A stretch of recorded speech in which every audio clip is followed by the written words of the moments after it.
विद्यार्थी। दोस्तों, गीता नाम की एक शिक्षिका थी जो कि एक प्राथमिक स्कूल में 5वीं कक्षा की क्लास टीचर थी। दोस्तों, उस शिक्षिका की एक आदत थी कि वो हमेशा अपने क्लासरूम में आते ही क्लास के सभी बच्चों को लव यू ऑल बोला करती थी। लेकिन वह शिक्षिका अंदर ही अंदर जानती थी कि वो सत्य नहीं बोल रही है, क्योंकि वह शिक्षिका अपने क्लास के सभी बच्चों से एक जैसा प्रेम नहीं करती थी। दोस्तों, उस क्लासरूम में एक ऐसा बच्चा था जो उस शिक्षिका को बिल्कुल भी पसंद नहीं था, और उस बच्चे का नाम संजू था। संजू हर रोज बहुत खराब स्थिति में स्कूल में आ करता था, यानी कि संजू के बाल हर रोज खराब होते थे। शर्ट के कॉलर पर मैल के निशान और उसके जूते के बंद हर दिन खुले हुए रहते थे। पढ़ाई के दौरान भी संजू का ध्यान कहीं और ही रहता था। जब उसकी मैडम उसको डांटती थी तब वह चौंक कर उन्हें देखता था,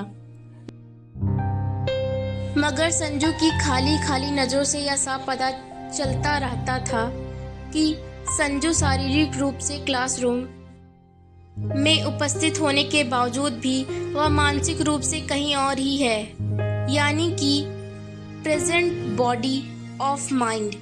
धीरे धीरे उस शिक्षिका को संजू से बहुत नफरत सी होने लगी और क्लासरूम में घुसते ही संजू अपनी शिक्षिका की आलोचनाओं का निशाना बनने लगता था।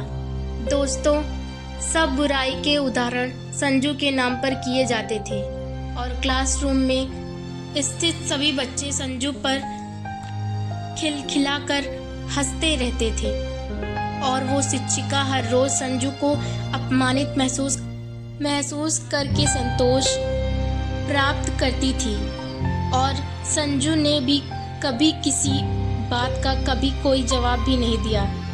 दोस्तों, एक बेजान पत्थर की तरह संजू उसकी मैडम को लगता था, जिसके भीतर आत्मा नाम की कोई चीज ही नहीं थी। संजू अपनी मैडम की प्रत्येक डांट और सजा के जवाब में वो उन्हें बस खाली नजरों से देखता रहता था और अपना सिर झुका लेता था। अब मैडम को संजू से गंभीर नफरत हो चुकी थी। अब पहला सेमेस्टर समाप्त हो गया था और प्रगति रिपोर्ट बनवाने का समय आ चुका था। तो उस शिक्षिका ने संजू की प्रगति रिपोर्ट में बहुत सारी बुरी बातें लिख दी, जो सब संजू में थी। छात्रों के प्रगति रिपोर्ट को उनके माँ बाप को दिखाने से पहले स्कूल के हेडमास्टर के पास जाया करती थी। जब हेडमास्टर ने संजू की प्रोग्रेस रिपोर्ट देखी तो उन्होंने संजू की क्लास टीचर को बुला लिया और उनको कहा कि मैडम, प्रगति रिपोर्ट में आपने संजू के प्रगति के बारे में भी कुछ तो लिखना चाहिए था ना। आपने संजू के बारे में जो कुछ भी लिखा हुआ है, इससे तो संजू के पिताजी बहुत निराश हो जाएंगे। फिर मैडम ने हेडमास्टर जी से कहा, मैं आपसे माफी मांगती हूँ सर, लेकिन संजू एक बिल्कुल ही अशिष्ट और बहुत निकम्मा बच्चा है और मुझे नहीं लगता कि मैं उसके प्रगति रिपोर्ट में उसकी प्रगति के बारे में कुछ लिख सकती हूँ। फिर मैडम घृणित लफ्जों में बोलकर वहाँ से उठकर चली गई। उसके अगले ही दिन हेडमास्टर ने एक विचार किया और उन्होंने चपरासी के हाथ मैडम की टेबल पर संजू की पिछले सालों की प्रगति रिपोर्ट रखवा दी। 9/6 उसके अगले दिन जब मैडम ने अपने क्लासरूम में प्रवेश किया तो उनकी नज़र संजू की पिछले साल की प्रगति रिपोर्ट पर पड़ी। मैडम ने उसे पलटकर देखा तो उन्हें यह पता लगा कि यह संजू की प्रगति रिपोर्ट है। मैडम ने सोचा कि पिछली कक्षा में भी संजू ने यही गुल खिलाए होंगे और उन्होंने संजू की कक्षा 3 की रिपोर्ट खोल ली और रिपोर्ट में टिप्पणी पढ़कर मैडम की आश्चर्य की कोई सीमा ही ना रही, क्योंकि जब उन्होंने देखा कि रिपोर्ट संजू की तारीफों से भरी पड़ी है, संजू जैसा होशियार बच्चा हमने आज तक नहीं देखा और संजू बेहद ही संवेदनशील बच्चा है और वो अपने मित्रों और शिक्षकों को बहुत लगाव रखता है। अंतिम सेमेस्टर में भी संजू ने प्रथम स्थान प्राप्त कर लिया है। यह सब उस प्रगति रिपोर्ट में लिखा हुआ था। फिर मैडम ने अनिश्चित स्थिति में संजू की कक्षा 4 की रिपोर्ट खोली। संजू ने अपनी माँ की बीमारी का बेहद प्रभाव लिया और उसका ध्यान पढ़ाई से हट रहा है। संजू की माँ को कैंसर हुआ है और घर पर उसका ध्यान रखने के लिए कोई नहीं है, जिसका गहरा प्रभाव संजू की पढ़ाई पर पड़ा है। यह सब कक्षा 4 की प्रगति रिपोर्ट में लिखा हुआ था और नीचे हेडमास्टर ने यह भी लिखा हुआ था कि संजू की माँ अब मर चुकी हैं और इसके साथ ही संजू के जीवन की चमक भी और रौनक भी कहीं चली गई है। इसलिए संजू को बचाना होगा, इससे पहले कि बहुत देर हो जाए। दोस्तों, यह सब पढ़कर संजू की क्लास टीचर के दिमाग पर भयानक बोझ हावी हो जाता है और उन्होंने अपने कांपते हाथों संजू की प्रगति रिपोर्ट बंद की और मैडम की आंखों से आंसू एक के बाद एक गिरने लगे। इसके अगले ही दिन संजू की मैडम जब अपने क्लासरूम में आई तो उन्होंने अपनी आदत के अनुसार अपना हर रोज का वो वाक्यांश आई लव यू ऑल फिर से दोहराया। लेकिन मैडम आज भी जानती थी कि वो झूठ बोल रही है, क्योंकि इसी क्लासरूम में बैठे हुए एक उलझे बालों वाला बच्चा यानी कि संजू के लिए जो प्रेम वह आज अपने दिल में महसूस कर रही थी, वह क्लासरूम में बैठे हुए बाकी बच्चों से बहुत अधिक था। मैडम ने पढ़ाई के दौरान रोजाना दिनचर्या की तरह संजू पर एक सवाल दागा और हमेशा की तरह संजू ने अपना सिर नीचे झुका लिया। जब कुछ देर तक मैडम ने कोई डांट फटकार और उसके सहपाठियों से हंसी की आवाज उसके कानों में ना पड़ी तो उसने अचंभे में अपना सिर उठाकर मैडम की ओर देखा। अप्रत्याशित उनके चेहरे पर आज कोई क्रोध या द्वेष का भाव नहीं था, बल्कि आज वह मुस्कुरा रही थी। उन्होंने संजू को अपने पास बुलाया और उसे उस सवाल का जवाब संजू को 3-4 बार आग्रह करने के बाद अतंत संजू बोल ही पड़ा और उसके जवाब देते ही उसकी शिक्षिका ने सिर्फ खुद खुश होकर के तालियां बजाई, बल्कि अपने क्लासरूम में बैठे हुए सभी बच्चों से भी तालियां बजवाई। इसके बाद या तो हर रोज की दिनचर्या बन गई। संजू की शिक्षिका हर प्रश्न का उत्तर अपने आप बताती और फिर उसकी खूब प्रशंसा और तारीफ भी करती। अब प्रत्येक अच्छा उदाहरण संजू के कारण दिए जाने लगा। अब धीरे धीरे पुराने संजू सन्नाटे की कब्र फाड़कर फिर से बाहर आ गया। अब मैडम को प्रश्नों के साथ साथ उत्तर बताने की जरूरत नहीं पड़ती थी, क्योंकि अब संजू बिना किसी त्रुटि के उत्तर देकर के सभी को प्रभावित करता था और नए नए प्रश्न पूछकर क्लास में से सभी बच्चों को भी हैरान करता था।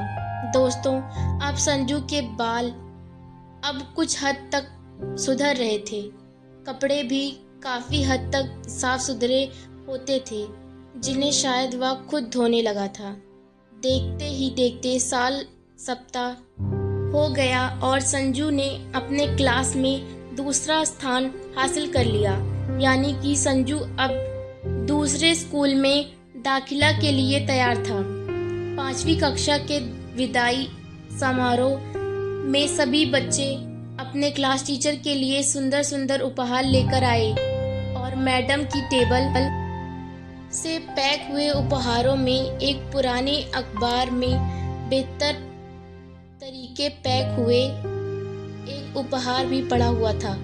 बच्चे उसे देखकर हंस रहे थे और किसी को यह जानने में देर न लगी कि यह उपहार संजू ने ही लाया होगा।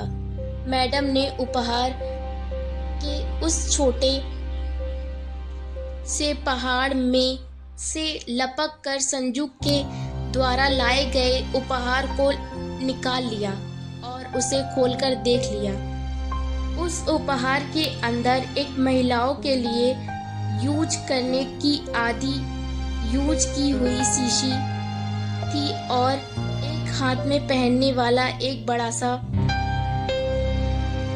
क्षण चुके थे। मैडम ने चुपचाप उस इत्र को खुद पर छिड़का और हाथ में उस बड़े से कंगन को पहन लिया। यह दृश्य देखकर सब बच्चे हैरान रह गए, खुद संजू भी। आखिर संजू से यह रहा न गया और वो अपने मैडम के पास गया और खड़ा हो गया। उसके कुछ देर बाद उसने अटक अटक कर मैम से बोला कि आज आप में से मेरी माँ जैसी खुशबू आ रही है। इतना सुनकर मैडम की आंखों से आंसू आ गए और मैडम ने संजू को अपने गले से लगा लिया। और अब संजू दूसरी स्कूल में जाने वाला था और अब उसने दूसरे स्कूल में दाखिला भी ले लिया था। समय बीतने लगा और दिन सप्ताह महीने में और महीने साल में बदलते गए। लेकिन हर साल के अंत में मैडम को संजू से एक पत्र नियमित रूप से प्राप्त होता था, जिसमें लिखा हुआ होता था कि इस साल में कई नए शिक्षकों से मिला, लेकिन मैडम आप जैसा कोई नहीं था भी समाप्त हो गया। कई साल गुजरने के बाद मैडम अपने काम से रिटायर हो गई। एक दिन मैडम के घर अपनी मेल में संजू का पत्र मिला, जिसमें लिखा हुआ था, मैडम इस महीने के अंत में मेरी शादी है और आपके बिना शादी की बात भी मैं नहीं सोच सकता। एक और बात, मैं अपने जीवन में बहुत सारे लोगों से मिल चुका हूँ, पर आप जैसे कोई नहीं मिला। आपका डॉक्टर संजू। उस पत्र के साथ में विमान से आने जाने का टिकट भी उस लिफाफे में मौजूद था। मैडम खुद को हरगिज न रोक सकी। उन्होंने अपने पति से शादी में जाने की अनुमति ली और वह संजू के शहर को जाने के लिए रवाना हो गई। शादी के दिन जब वह शादी की जगह पर पहुंची तो वह थोड़ी लेट हो चुकी थी। उन्हें लगा कि शादी का समारोह तो समाप्त हो चुका होगा। बड़े डॉक्टर, बिजनेसमैन और यहाँ तक कि वहाँ पर शादी कराने वाले पंडित जी भी थक गए थे कि आखिर शादी में ऐसा कौन आना भी बाकी है। लेकिन संजू विवाह समारोह में विवाह के मंडप के बजाय गेट की तरफ टकटकी लगाए अपने मैडम के आने का इंतजार कर रहा था। फिर सबने देखा कि जैसे ही एक बूढ़ी औरत ने गेट से प्रवेश किया, संजू ने उनकी ओर लपका और उनका वह हाथ पकड़ा जिसमें उन्होंने अब भी वह कंगन पहना हुआ था और उन्हें सीधा मंच पर ले गया। संजू ने अपने हाथ में माइक पकड़कर कुछ यूँ बोला, दोस्तों, आप सभी हमेशा मुझसे मेरी माँ के बारे में पूछा करते थे और मैं आप सबसे वादा किया करता था कि जल्द ही आप सबको उनसे मिलवाऊंगा। ध्यान से देखो, यह मेरी प्यारी सी माँ है और दुनिया की सबसे अच्छी है और यह मेरी माँ है। मेरे प्यारे दोस्तों, दिल को झंझोर देने वाली यह कहानी आपको कैसी लगी, यह हमें नीचे दिए गए कमेंट बॉक्स में कमेंट करके ज़रूर बताइए। साथ ही इस रुलाने वाली कहानी को अपने दोस्तों के साथ अवश्य शेयर कीजिए। धन्यवाद।